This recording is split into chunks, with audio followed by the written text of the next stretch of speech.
Muy buenas tardes, amigas y amigos. Espero que hayan tenido, dentro de lo posible, por cierto, una semana con bendiciones, una semana con alegría con sus familias y que hayan podido desarrollar sus actividades. Lamentablemente sabemos que estamos viviendo una crisis y que esta crisis está afectando a todas las familias ecuatorianas.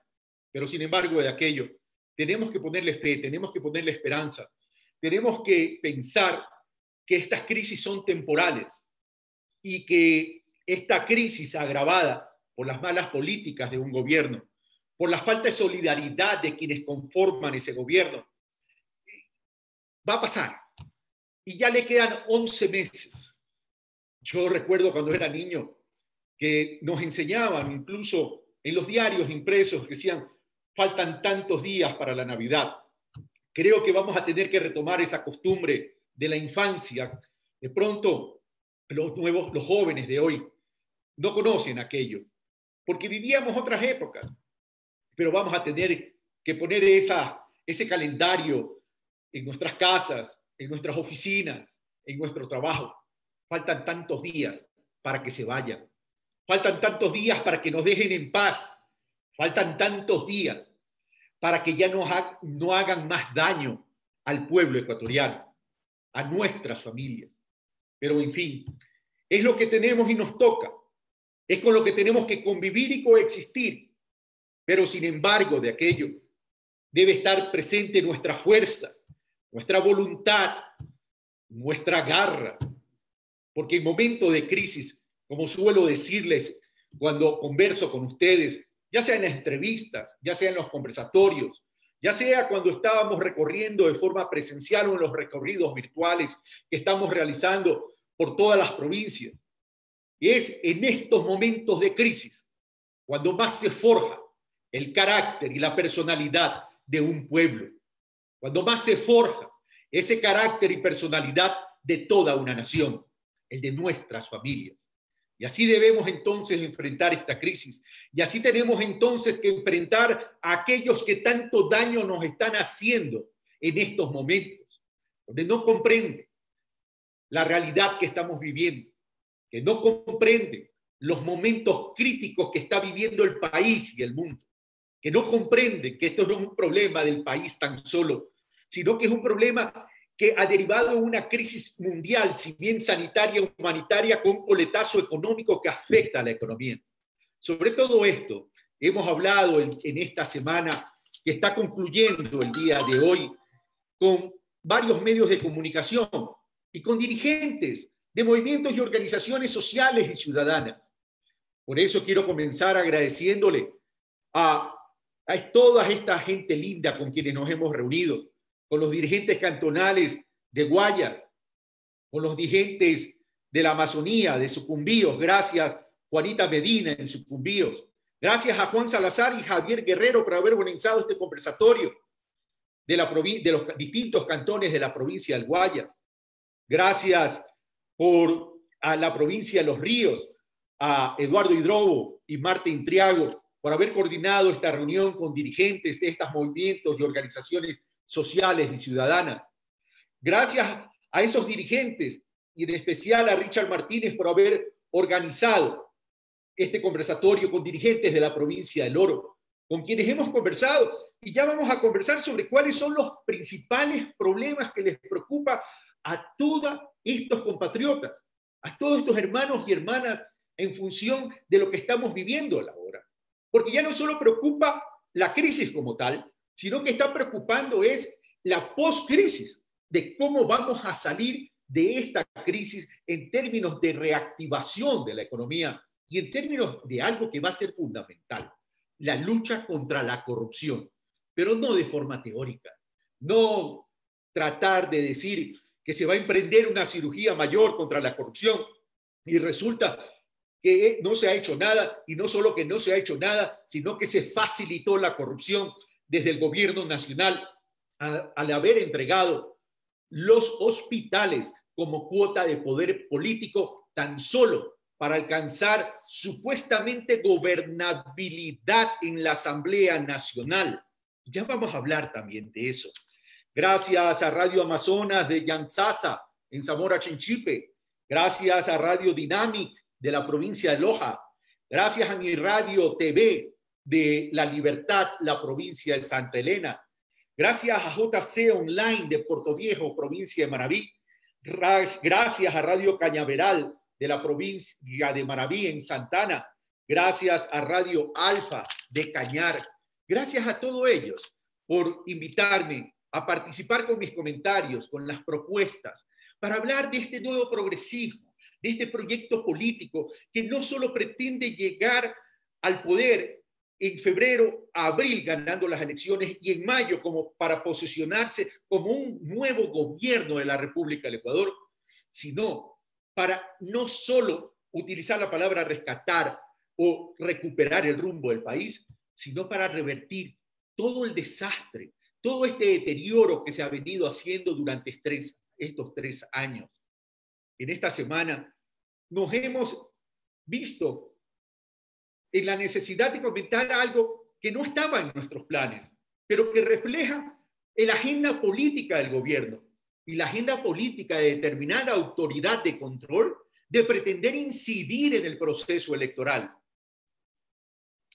Me refiero a la intervención del Contralor General del Estado, Pablo Celi, que al enviar una comunicación solicitando la eliminación de varias organizaciones políticas, entre ellas Compromiso Social, refleja tan solo el interés de quererle meter la mano al proceso electoral, de quererle meter la mano a la vida democrática del país. El señor Contralor no tiene competencia para aquello. Y eso tenemos que recordarlo. Esto, si se quiere, queridos amigas y amigos, es como que quisiera alguien forzarle la decisión de un juez en términos de una sentencia. Es como que el Consejo de la Judicatura quisiera virar la sentencia de un juez. Es como que la Contraloría quisiera virar, girar, fracturar e incidir en las decisiones del Consejo Nacional Electoral, que son los jueces electorales. Además, sobre este caso, les recuerdo que esto ya fue tratado no solo por el Consejo Electoral, sino por el Tribunal Contencioso Electoral, que es la instancia última para poder tratar estos temas que el Contralor quiere incidir. Por tanto, el Contralor no tiene competencia. Por tanto, lo que refleja es que el Contralor, el brazo ejecutor desde la Contraloría del Gobierno Nacional, pretende meterle la mano al proceso electoral. Pero la pregunta entonces que tenemos que hacernos es por qué esta falta de competencia del Contralor refleja la incompetencia de él mismo, la incompetencia del Contralor. ¿Es mala fe? ¿Es negligencia? ¿Es una agenda de carácter política en que quiere incidir en el proceso electoral? Es evidente que se quieren blindar para evitar la participación del progresismo. Se quieren blindar para evitar la participación de los distintos movimientos y organizaciones sociales en estas elecciones. Pero no se equivoque, señor Contralor, y no se equivoque el presidente y el gobierno nacional, porque hoy, si bien estamos viviendo y en medio de una crisis donde afecta a nuestras familias, la dignidad de un pueblo está presente. Está un pueblo con la frente en alto, está un pueblo de pie que va a hacer respetar la democracia en el país, que va a hacer respetar la democracia en el Ecuador, porque hemos entendido y hemos comprendido que en esta ocasión y hoy más que nunca no vamos a permitir ni traiciones y no vamos a permitir la continuidad de políticas neoliberales que lo único que tienen como objetivo es seguir concentrando riqueza y seguir construyendo pobreza. No vamos a permitir que continúe el hipercentralismo. No vamos a permitir que nuestras autoridades locales y territoriales tengan que ir mendigando ante el Ministerio de Economía y Finanzas para pedir lo que por ley les corresponde. Las transferencias de esas asignaciones, la devolución del IVA. Y no se trata tan solo de recursos, se trata que cuando no se realizan las transferencias, se está afectando a todo un pueblo en las distintas ciudades, en las 221 ciudades, en las 24 provincias. Esta realidad dramática y traumática es la que tenemos que cambiar. Pero también tenemos que hablar que el Consejo Nacional Electoral tiene que respetar las fechas del calendario electoral. Recuerden, señores del Consejo Nacional Electoral, recuerden que en la Constitución de la República del Ecuador, sí, en aquella Constitución aprobada y que se elaboró en Montecristi, establece una fecha que es inamovible, el 24 de mayo, y el periodo de este gobierno insolidario, incapaz, insensible, termina el 24 de mayo del año 2021.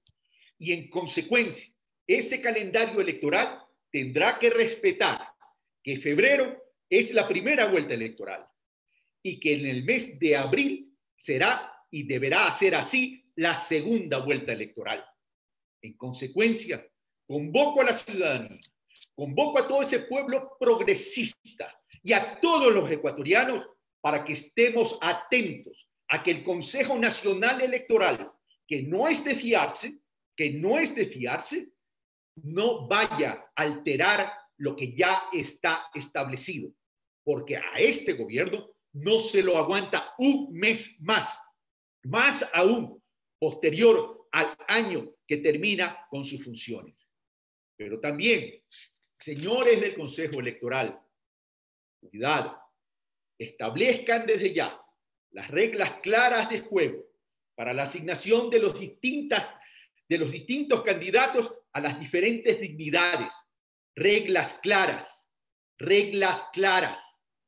para poder establecer una verdadera democracia interna en las distintas organizaciones políticas debidamente inscritas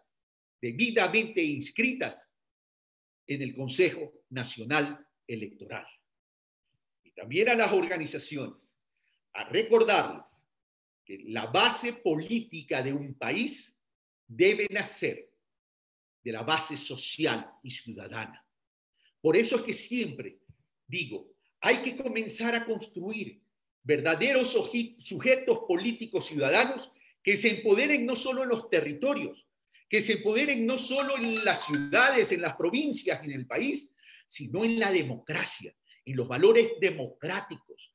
Tenemos que emprender en consecuencia una verdadera reforma para que las organizaciones políticas dejen tan solo de ser organizaciones o empresas electorales y que comiencen a transformarse en el canalizador y el catalizador de un gran debate nacional sobre propuestas y planes de desarrollo del país, sobre propuestas y planes de desarrollo de sus territorios, sobre propuestas y planes de desarrollo en términos de una economía social, en términos de cumplir con objetivos que son fundamentales y que la propia Constitución de la República del Ecuador lo establece.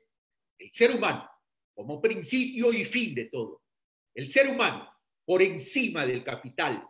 El ser humano, el verdadero ser dominante de una democracia, pero a partir de procesos claros que fortalezca esta democracia interna para construir una verdadera institucionalidad en el país que realmente está tremendamente debilitada y afectada durante estos 3 años.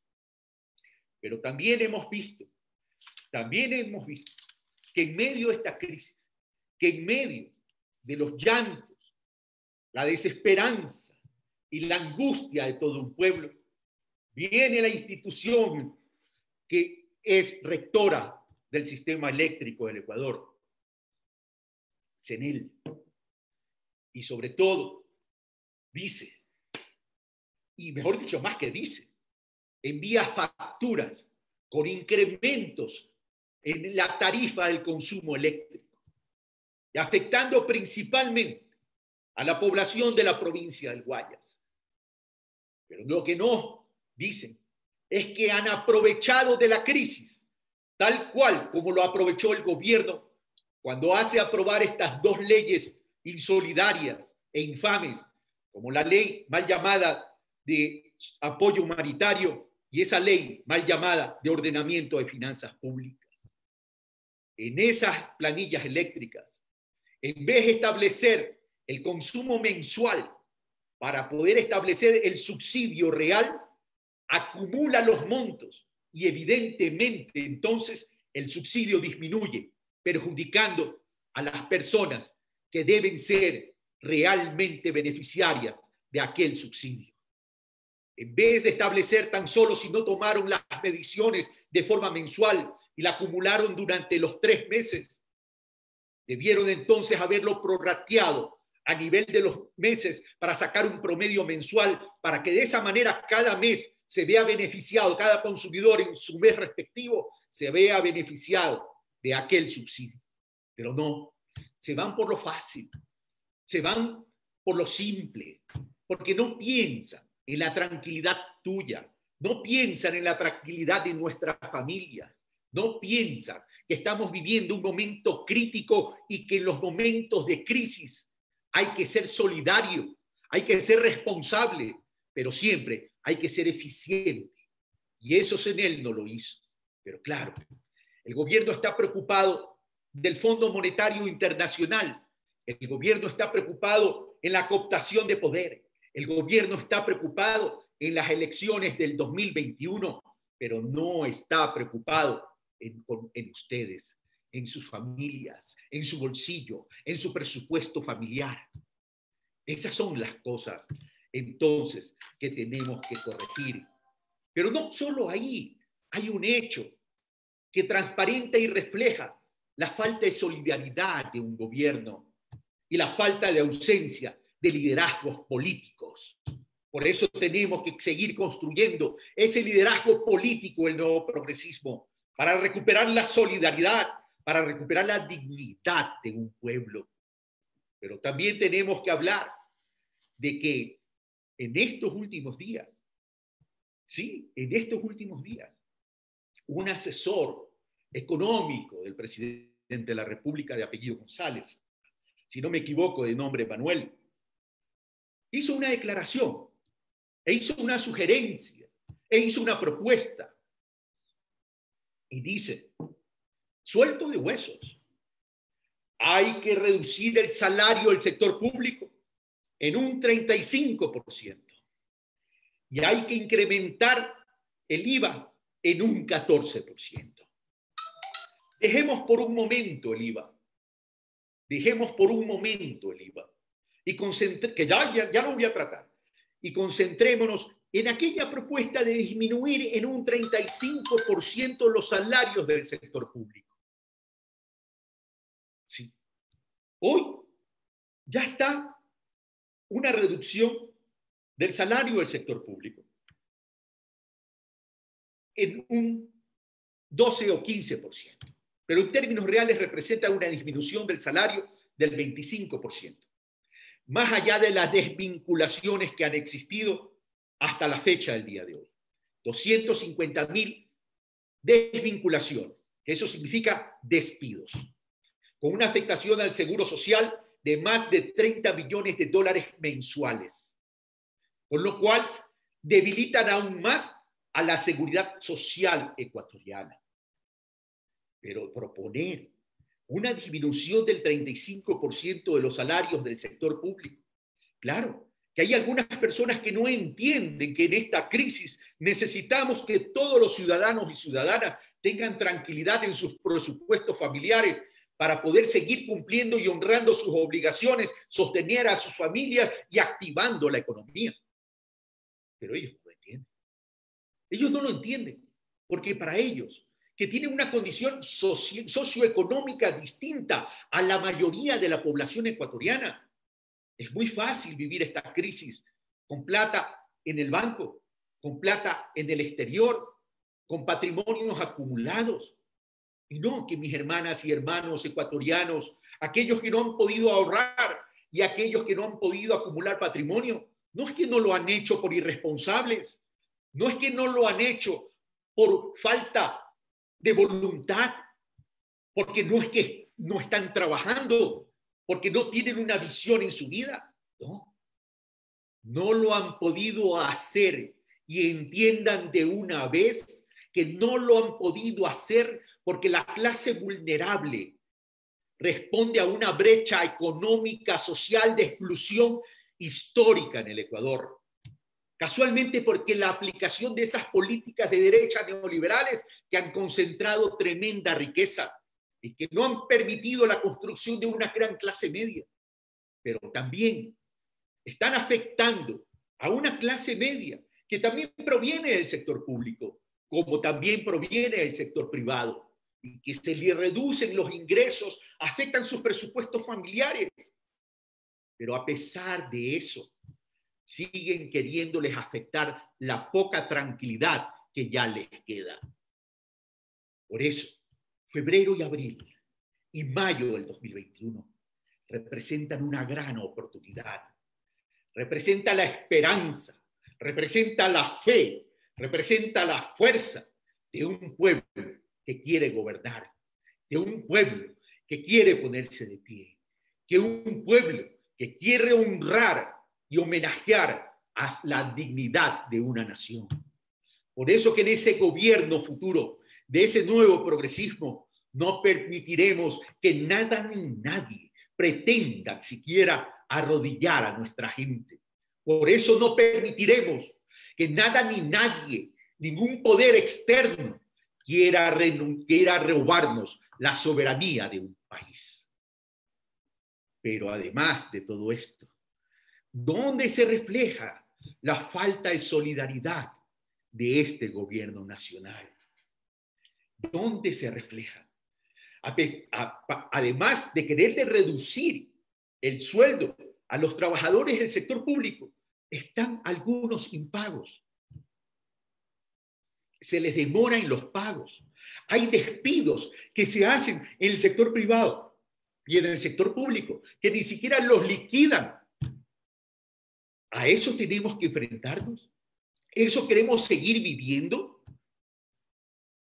Me solidarizo con la clase de los maestros ecuatorianos, con aquellos maestros que tienen el reto, que tienen la responsabilidad de llevar la educación a nuestros hijos.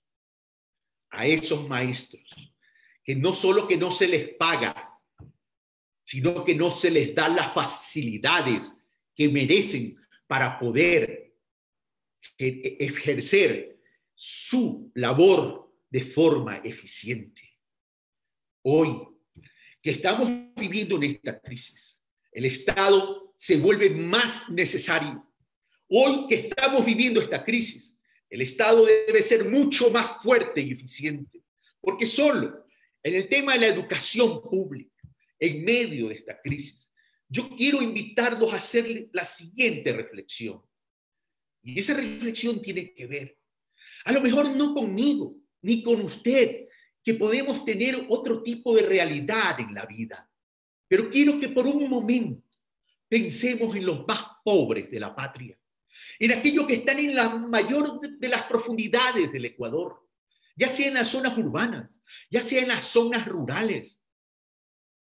Les pregunto, ¿les llega el internet? ¿Cuántas computadoras tienen? ¿Qué tipo de conectividad tiene el Ecuador para llegar a todos lados? Para educar a esos 2, 3 o 4 hijos que tienen aquellas familias vulnerables. Y por ahí se pretende mercantilizar la educación y privatizar la CNT. Cuando hoy el Estado, en la importancia y en la fuerza que debe tener, debe asegurar que va a llegar con la conectividad al último, al más profundo de los territorios del Ecuador. Allá tenemos que estar. Tengamos cuidado, entonces. Tengamos cuidado lo que pretenden hacer con la Corporación Nacional de Telecomunicaciones, conocida como CNT. Tengamos cuidado. Invito a que nos organicemos como ciudadanos, ejercer una participación ciudadana organizada, a efecto de establecer verdaderos observatorios para poder velar con lo que pretenden hacer con las empresas públicas del Estado ecuatoriano. Mucho ojo, mucha atención. Pero yo le hablaba de los maestros. Hace poco y en estos días, en esta semana, se le entregó una placa a una profesora. Bien merecido reconocer el esfuerzo, el talento y la solidaridad de estos maestros, de estos profesores, y en este caso de esta profesora, que para poder suplir la ausencia del Estado, la insolidaridad de este gobierno, en poderle llevar educación a todos los niños y niñas de las zonas rurales o de las zonas marginadas del país, tomaba su bicicleta y cicleaba hasta llegar a sus estudiantes que no tenían acceso de internet, para ella presencialmente poderle dar clases. En vez de eliminar los infocentros, en vez de disminuir los presupuestos de educación, debieron haber entonces facilitado a los maestros ecuatorianos todas las herramientas para que puedan entregar de forma eficiente, eficaz y oportuna una educación de calidad a esos niños, a esas niñas, que son nuestros hijos, que son nuestros hermanos y hermanas. Pero yo les decía, se le entrega una placa a la profesora Carolina Espinosa. Claro que hay que reconocerla, la honro, le rindo homenaje, me saco el sombrero. Y por cierto, Carolina, usted es un ejemplo de la dignidad de los maestros. Pero en vez de entregar placas, sería bueno que le entreguen el sueldo a ella, a Carolina y al resto de los maestros. Por eso rindo homenaje a toda esta red de maestros que, a pesar de la exclusión, de la discriminación, siguen ahí, en primera línea, preocupados por nuestros hijos, preocupados por nuestras hijas. Queridos amigos, pero ¿a qué conclusión entonces tenemos que llegar con todo esto que está haciendo el gobierno nacional? Ya sea de forma directa o ya sea a través de sus operadores políticos, como la Contraloría y como otros más. ¿Qué nos demuestra? Nos demuestra ya algo que no es nuevo. Nos demuestra ya algo que es recurrente en la historia republicana del Ecuador. Y es esa visión de exclusión social. Es esa visión de concentración de riqueza para que sean tan solo ciertos grupos de poder político y económico asociados y articulados que quieren secuestrar el futuro de un país. Pero lo que no se están dando cuenta es que el futuro del país se nos transformó en presente, porque luego de esta crisis que estamos viviendo, ya la vida no va a ser igual. La política ecuatoriana tendrá que cambiar y los políticos tendrán que asumir una responsabilidad. Tendrán que asumir una verdadera responsabilidad. Yo no soy un actor político. Yo recién estoy entrando en esta arena, pero para construir una nueva pedagogía de hacer política, para reconocer lo bueno que se hizo, no en estos 3 años, porque en estos 3 años no hay nada nuevo. Pero sí pretendo construir sobre lo construido, en aquello que en esos 10 años del gobierno anterior sí se hicieron cosas buenas. Corregir aquello que está débil y hacer y complementar aquello que no se hizo, como por ejemplo la ruralidad, el rescate de la ruralidad, el rescate del sector agropecuario, el rescate de una economía social y solidaria repensada en función de la cercanía, en función de la creación de nuevos modelos productivos de comercio y de servicio, a través de esos conceptos de asociatividad que les hablo siempre, y a través del rescate y el fortalecimiento de un cooperativismo distinto. Sí, pero ¿qué nos evidencia este gobierno? Este gobierno de exclusión, este gobierno de falta de solidaridad, este gobierno de querer y pretender tan solo beneficiar al Fondo Monetario, a los tenedores de la deuda, a la banca nacional. Evidencia las recetas ya clásicas que el Fondo Monetario Internacional le ha dado al mundo entero y que la historia ha dicho. Esas recetas del Fondo Monetario Internacional generan pobreza, generan exclusión. Esas recetas de reducir y eliminar el déficit fiscal, esas recetas de achicamiento del aparato estatal, esas recetas de la precarización del trabajo, esas recetas de una apertura comercial indiscriminada. Y vamos punto por punto, para que podamos entender entonces la lógica de esta gente, la lógica de este gobierno, la lógica de estos asesores que dicen hay que reducir en 35% el salario del sector público, hay que reducir el 50% los salarios del sector privado. ¿Sí? ¿Por qué eso nos están diciendo? Pero vamos punto por punto para ver esa lógica, para ver esa inteligencia social, si es que la tienen, para ver esa inteligencia emocional, si es que la tienen. Déficit fiscal. En algunas ocasiones les he dicho que déficit fiscal tenemos todos los países del mundo. Todos los países del mundo. El tema no es el déficit fiscal per se. El tema es por qué se genera el déficit fiscal y para qué se genera el déficit fiscal. Yo les recuerdo, hace ya 6 transmisiones de Pulso Ciudadano de este Facebook Live, que yo les decía que en el mundo entero, la deuda pública del mundo, no del Ecuador, del mundo, es 322% por encima de los ingresos del mundo. ¿Eso qué evidencia?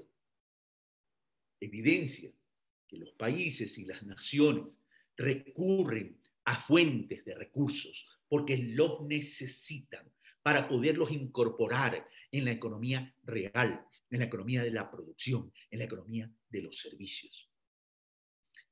Pero permítanme refrescarles la memoria.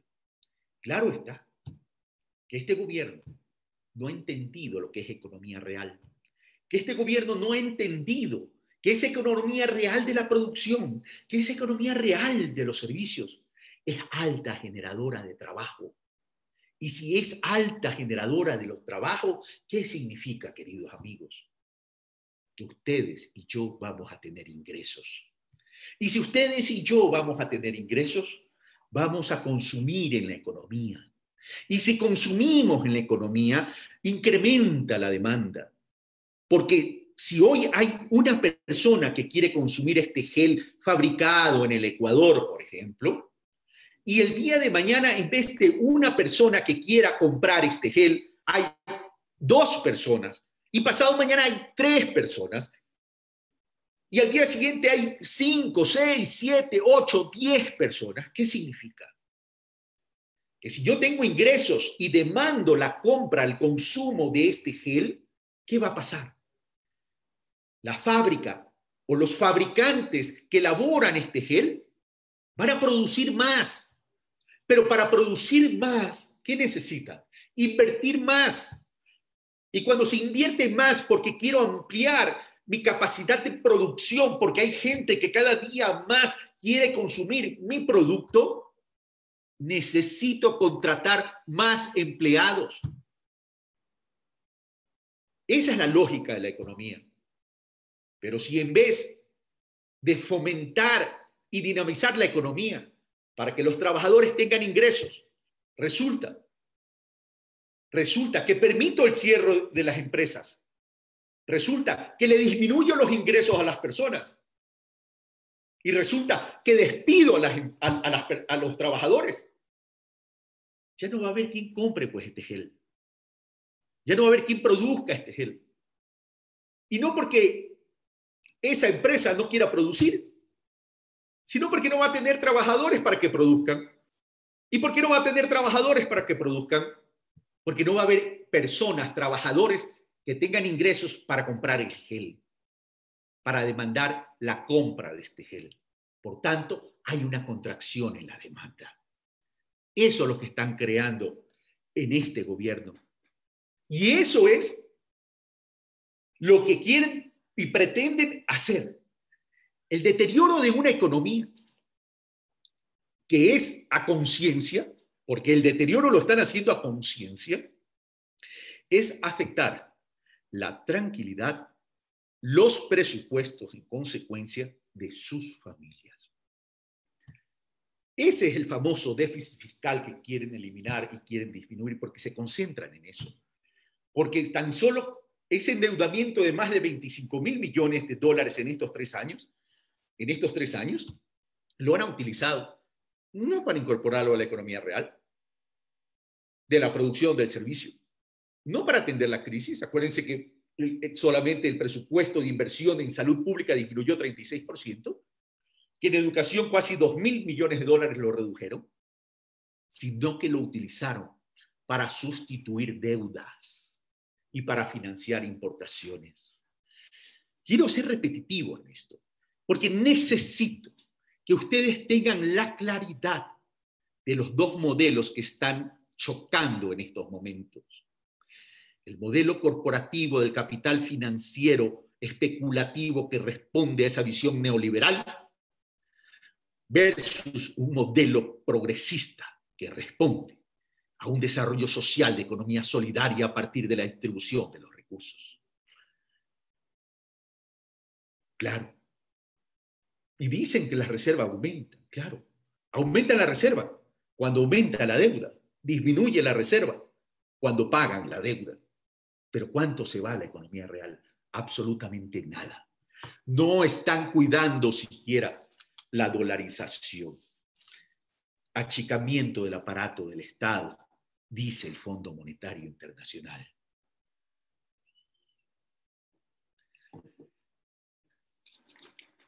¿Cómo lo quieren achicar?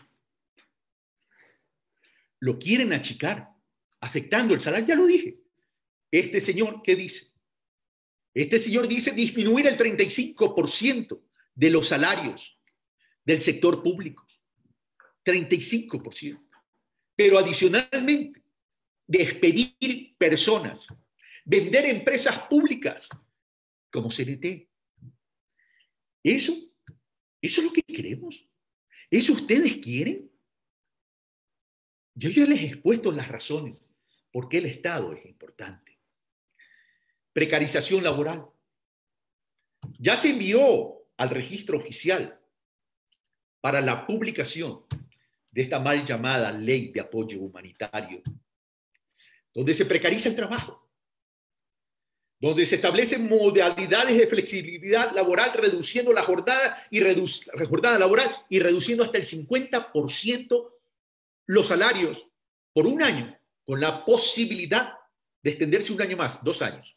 Originalmente era 4, lo bajaron a 2 años como gran cosa. Igual es precarización del trabajo. Eso es la receta del Fondo Monetario Internacional. A eso queremos llegar. Eso queremos que continúe luego del 2021. Cuidado, Consejo Nacional Electoral. Le quita la esperanza, le roba la esperanza al pueblo ecuatoriano, que es el corrector en democracia, para expulsar democráticamente, por cierto, a un gobierno incapaz, a un gobierno que no es solidario con nuestra gente, a un gobierno que atenta contra la dignidad de todo un pueblo. Apertura comercial indiscriminada. En estos momentos se está negociando un acuerdo comercial con México. En este momento se está negociando un acuerdo comercial con la Alianza del Pacífico, de los cuales México está incorporado.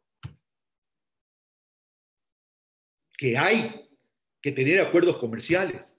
Por supuesto que hay que tener acuerdos comerciales, pero aquellos que no afecten la balanza comercial, aquellos que no afecten la producción nacional, aquellos que no afecten el empleo en el Ecuador. Pero la Alianza del Pacífico, incluyendo México, ¿qué significa, queridos amigos? Significa que así como vamos supuestamente a poder vender, esos países, y sobre todo México y los países de Asia, del Pacífico, van a poder enviarnos sus productos a nosotros en calidad del Ecuador en cuanto a importaciones. Esos productos importados van a destrozar la producción nacional y el empleo. No se están dando cuenta, queridos amigos, que el sector agropecuario y el sector industrial representan en ambos dos rubros el 41% de la generación del trabajo. Pero casualmente es ahí donde tenemos que trabajar, porque por más de 20 años el sector agropecuario y el sector industrial no han crecido en relación al Producto Interno Bruto. En esos más de 20 años todavía siguen siendo 12% de todo el tamaño de la economía. Y casualmente tenemos que hacerlos crecer en mayor participación de la torta de la economía para que generen mucho más trabajo de lo que actualmente generan. Pero si firmamos esos acuerdos comerciales de forma indiscriminada, que no nos convienen, que afectan la balanza comercial, van a destruir la oportunidad de hacer crecer esos sectores y van a destruir la oportunidad de generar trabajo en el Ecuador.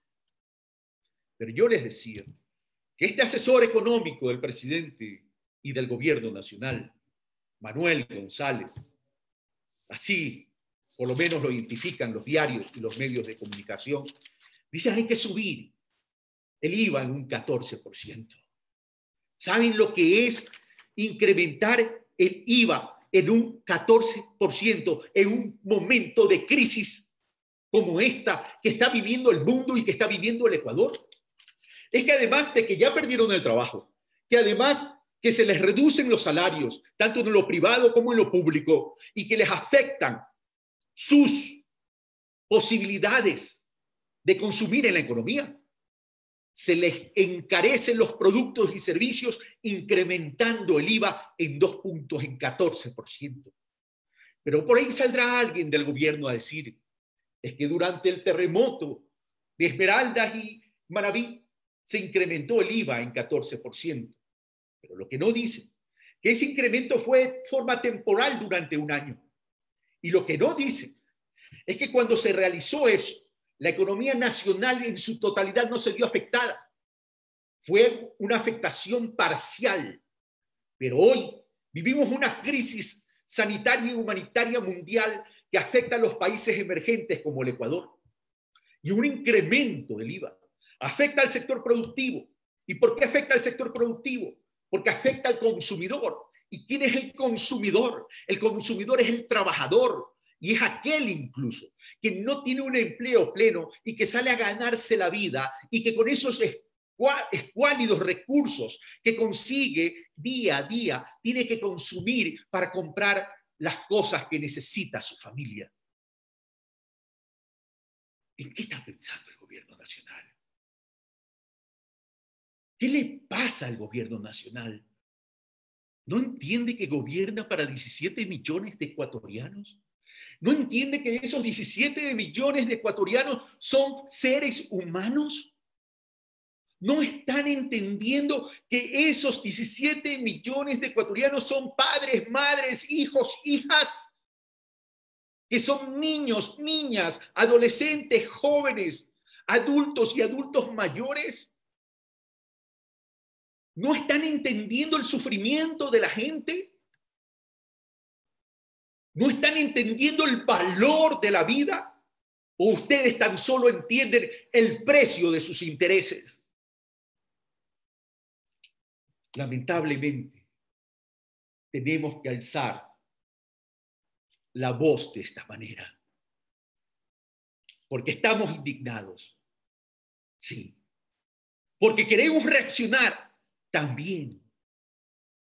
Pero también queremos motivar a todo un pueblo para que piense que ya llegó la hora, que el próximo gobierno es de ustedes, por ustedes, para ustedes. Y será un gobierno que tendrá que gobernar además desde los territorios, desde las provincias, desde aquella regionalización o regiones que estoy mencionando en todas mis intervenciones. Carlos Hidrobo, feliz Día del Padre. Gracias, Carlos, un fuerte abrazo y, por cierto, gracias por recordarme. El día de mañana es el Día del Padre. Ojalá que los podamos celebrar. Y no importan cuántas barreras nos pongan, igual celebremos, porque ya entendemos que este gobierno ni siquiera piensa en los padres, en las madres, en los hijos, en las hijas. Un feliz día para todos aquellos padres. Que nos recuerde entonces que no solamente tenemos que dar amor a nuestras familias, sino también que tenemos una responsabilidad con ellos. Y el tener una responsabilidad con nuestros hijos significa tener una responsabilidad con la patria ecuatoriana. Juan Pío Olivares, la unidad es el camino, estimado Carlos. Entre todos vamos a recuperar la patria. Sergio Riofrío, debe haber un acuerdo nacional de izquierdas para recuperar la patria en el 2021. Sergio, querido, apreciado y estimado hermano Sergio, de eso se trata. Lo he dicho, y lo dije no de ahora, lo he dicho mucho antes que acepte una precandidatura. Tenemos que unificarnos y tenemos que velar porque las personas, y óiganse bien, por las que personas que sean nominadas para representar a ese progresismo sean las personas que tengan liderazgo, carácter, capacidad, conocimiento, honestidad, transparencia y solidaridad. Cuidado también a las organizaciones políticas que van a formar parte de esa coalición.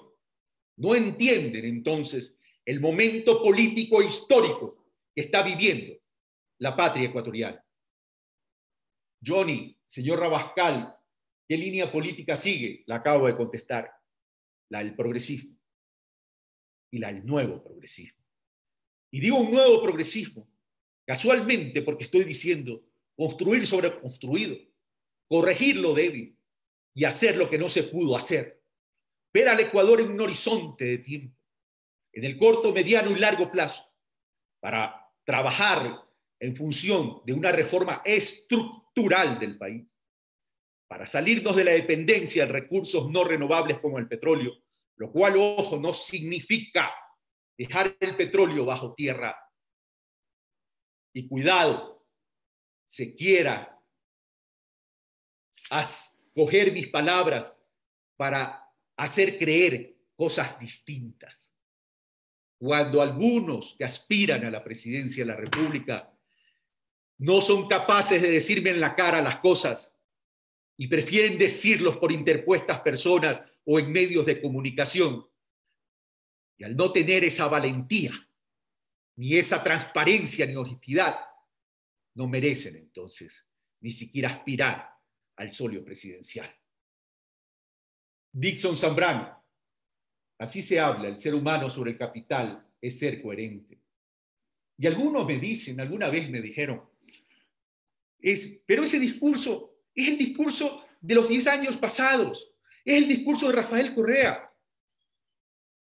Yo quiero decirles a esas personas que si quieren, lean la doctrina social de la Iglesia. Cuidado, me van a salir con que Rafael Correa también escribió la Biblia, ¿no? Elian Habacuc, el gobierno de Lenin Moreno y sus secuaces, dice Elian Habacuc, han subordinado la nación a los objetivos del FMI. Los únicos que se benefician con este acuerdo son las élites corporativas que propician la salida de divisas, evaden impuestos, usan flexibilización laboral sin derechos para trabajadores. De acuerdo, Hernán creo que era, Elian. Saludos Saludos a Itel Terán de Los Ríos. Por cierto, estuviste presente en este conversatorio de Los Ríos ya por segunda ocasión y ojalá que nos podamos ver pronto y seguir conversando, sobre todo por aquello que a ti y a mí nos apasiona, el campo, la ruralidad, la agroindustria. Carmen Zarpatier, dirigente de los sectores rurales. Carmen, muchas gracias por estarnos apoyando. Muchas gracias por estar presente siempre y muchas gracias por ese entusiasmo. Andrés Saltos, joven médico, es presidente de la JUEWE. Nos reunimos hace poco con él. Andrés, gracias por esa reunión. Gracias por confiar en este proyecto. Y ojo, que ni siquiera digo confiar en Carlos Rabascal. Gracias por confiar en el proyecto político del nuevo progresismo. Gracias. No se confundan que por el hecho que no estamos recorriendo presencialmente por los toques de queda, el estado de excepción, que lo extienden por 60 días, por todas las barreras que nos quieren poner y por todas las intenciones de querer inhabilitar al nuevo progresismo, no se confundan. Estamos haciendo un trabajo silencioso. En fútbol diríamos, estamos trabajando en el contragolpe. Sí, en un contragolpe que nazca desde la defensa, en un pase de media distancia al ala derecha y de ahí un pase al ala izquierda, entrando al área chica y llegando al objetivo final, el gol en el último minuto para ganar el campeonato nacional.